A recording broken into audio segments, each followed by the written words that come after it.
केंद्र सरकारने आदिवासी समाजाच्या विकासासाठी 80,000 कोटी रुपयांची तरतूद केली असून येत्या 5 वर्षात आदिवासी समाजातील एकही व्यक्ती घर, पाणी आणि मूलभूत सुविधांपासून वंचित राहणार नाही असा विश्वास मुख्यमंत्री देवेंद्र फडणवीस यांनी व्यक्त केला। जळगाव जिल्ह्यात मुख्यमंत्र्यांच्या हस्ते आज क्रांतिकारी खाजाजी नाईक स्मारकाचं उद्घाटन झालं, त्यावेळी ते बोलत होते। काही लोक आदिवासी समाजात फूट पाडण्याचा प्रयत्न करत आहेत।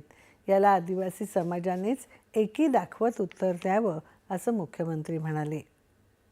4 लाभार्थी 5 लाभार्थी असं नाही, ज्या गावाचं काम करायचं त्या गावातल्या 100% आदिवासींना या योजनेचा लाभ देण्याकरता मोदीजींनी व्यवस्था केलेली आहे।